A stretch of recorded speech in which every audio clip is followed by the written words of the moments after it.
Kalau partai keluarga, ketua umumnya mungkin satu, Mas, selama berpuluh-puluh tahun. Ya. Mendobrak adanya dinasti politik di dalam Partai Demokrat. Kepengurus Partai Demokrat, selama 20 tahun kita sudah punya 5 ketua umum dan orangnya berbeda-beda. Ini saja sebagai contoh. Kan ada di situ dinasti. Saya melihat teman-teman itu ingin mendobrak adanya dinasti politik di dalam Partai Demokrat. Jadi kalau kita lihat memang kan ini sepertinya ingin dikuasain oleh keluarga. Jadi ini saling keterkaitan.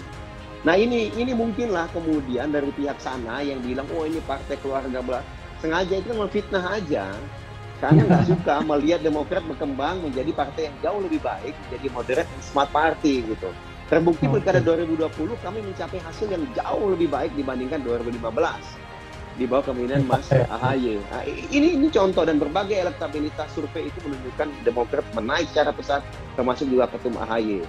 Partai politik Partai Demokrat yang diharapkan sebagai wadah untuk mempersiapkan pemimpin itu selebar-lebarnya, seluas-luasnya kepada siapapun atau warga negara Indonesia, akhirnya tertutup hanya kepada keluarga tertentu saja. Inilah yang saya lihat diperjuangkan oleh teman-teman KLB dalam hal ini. Yang mereka perjuangkan adalah berdasarkan KLB itu dihasilkan Pak Muldoko.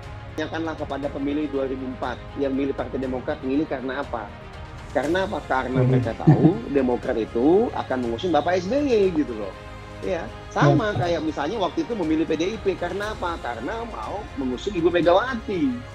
Ya, itu kita mesti akuin, mau bicara apa, itu adalah fakta sejarah. Sampai aset bangsa ini sampai dirusak atau dikuasain oleh sekelompok orang. Dalam hal ini kan saya melihat Trio Yudhoyono, karena bagaimanapun juga ketiga orang ini memiliki posisi penting di dalam tubuh Partai Demokrat. Misalnya Pak SBY sebagai Ketua Majelis Tinggi, Mas AHY sebagai Ketua Umum, dan Mas Ibas sebagai salah satu wakil Ketua Umum, dan juga mendapat posisi sebagai Ketua Fraksi. Kalau partai keluarga, ketua umumnya mungkin satu, Mas, selama berpuluh-puluh tahun. Mungkin. Ini contoh loh ya, gitu. Ya, itu kan satu hal yang sangat kelihatan, ya, bahwa kami bukan partai keluarga, gitu. Kalau dibilang partai tokoh, iya, memang bagaimanapun Partai Demokrat ini tidak bisa dilepaskan dari sosok Bapak SBY. Jadi sejak estafet dari beliau ke anaknya itulah yang kita lihat di sini ada dinasti yang sedang dibangun oleh keluarga Yudhoyono dengan berusaha ingin menguasai Partai Demokrat sebagai milik pribadi.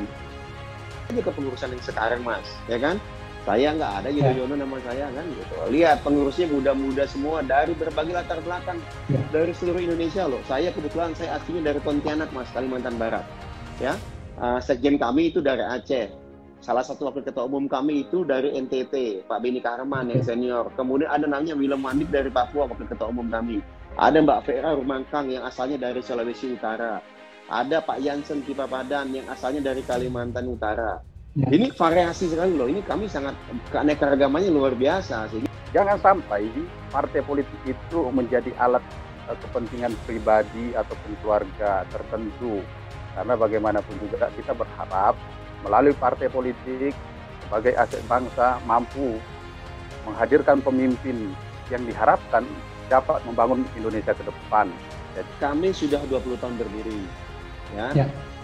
Sudah 5 kali kongres, sudah 5 kali ada ketua umum yang berbeda. Kepengurus Partai Demokrat selama 20 tahun kita sudah punya 5 ketua umum dan orangnya berbeda-beda. Ini saja sebagai contoh. Hadirkan pemimpin-pemimpin masa depan. Jadi bukan pemimpin karbitan, tetapi pemimpin masa depan yang mampu. Bukan dianggap mampu, tetapi orang yang mampu. Petinggi-petinggi Partai Demokrat ini adalah sosok-sosok yang dari seluruh Indonesia, beraneka ragam asal daerah dan suku dan juga agamanya. Kemudian pengurusnya juga banyak yang muda-muda, tapi kemudian dibilang partai keluarga gitu. Mungkin ini adalah pihak-pihak yang tidak senang karena Demokrat alhamdulillah berhasil, Mas. mentransformasikan dari generasi sebelumnya ke generasi baru yang dipimpin oleh Mas AHY. Memperjuangkan demokrasi di dalam tubuh partai politik.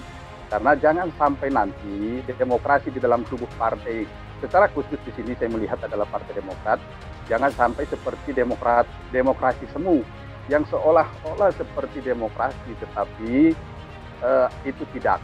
Generasi lama dan generasi baru gitu loh. Jadi saling sinergi, karena bagaimanapun yang generasi lama itu punya pengalaman, punya kebijaksanaan yang tidak bisa beli ya, tidak bisa kita dapatkan. Dan anak muda ada yang semangatnya, ada akselerasinya, ada staminanya nih dan determinasinya. Seperti yang dikatakan Mas AHY, muda adalah kekuatan ya.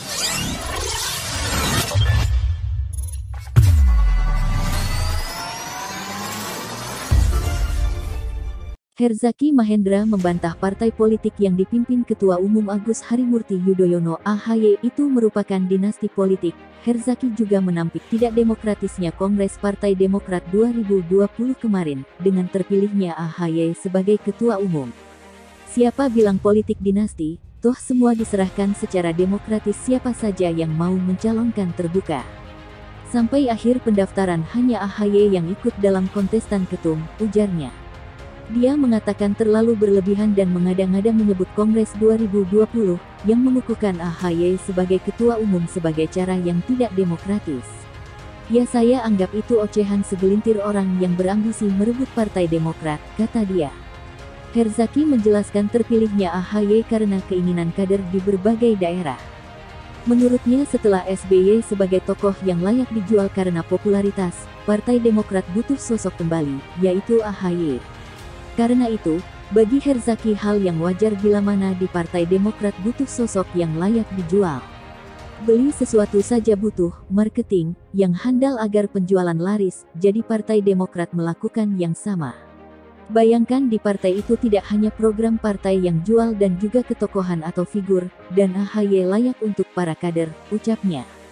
Kemudian, menurut dia bila melihat ketokohan DNA kematangan, kader tentunya pasti memilih AHY dibandingkan dengan Marzuki Ali, Joni Allen, Max Sopakua dan Muldoko.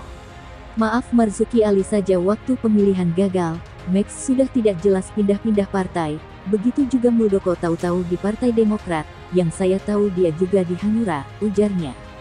Herzaki juga menyinggung soal AHY disebut bau kencur oleh Luhut Sitompul. Politisi asal Kendari, Sulawesi Tenggara itu mengatakan bahwa AHY sosok yang lebih bermoral dan bermartabat ketimbang rekannya itu. Kepala Badan Komunikasi Strategis Partai Demokrat, Herzaki Mahendra Putra memperingatkan KSP Muldoko untuk tidak mengganggu kepengurusan Partai Demokrat. Jika memang berambisi menjadi presiden, Herzaki meminta Muldoko untuk mendirikan partai sendiri. Hal tersebut disampaikan oleh jika memang KSP Muldoko ada ambisi jadi presiden, dirikanlah partai sendiri. Jangan mengganggu partai orang lain, Partai Demokrat, kata Herzaki. Untuk diketahui, gejolak yang muncul di kepengurusan Partai Demokrat memang tak kunjung rampung. Menanggapi persoalan gugatan Muldoko, Herzaki yang mewakili Partai Demokrat lantas memberikan dua pilihan kepada Muldoko. Yakni yang pertama, kata Herzaki, Muldoko bersedia menghentikan ambisinya untuk mengambil alih Partai Demokrat, mengakui kesalahan serta meminta maaf. Atau pilihan yang kedua, Muldoko dipersilakan melanjutkan ambisinya dan siap-siap kehilangan uang dan kehormatan, baik kehormatan pribadi maupun keluarganya. Pilihan tersebut dikembalikan kepada Muldoko. Saat ini kembali kepada Muldoko, beliau KSP Muldoko memiliki dua pilihan. Pertama, menghentikan semua ambisinya untuk mengambil alih Partai Demokrat, mengakui kesalahannya, meminta maaf kepada seluruh kader Partai Demokrat.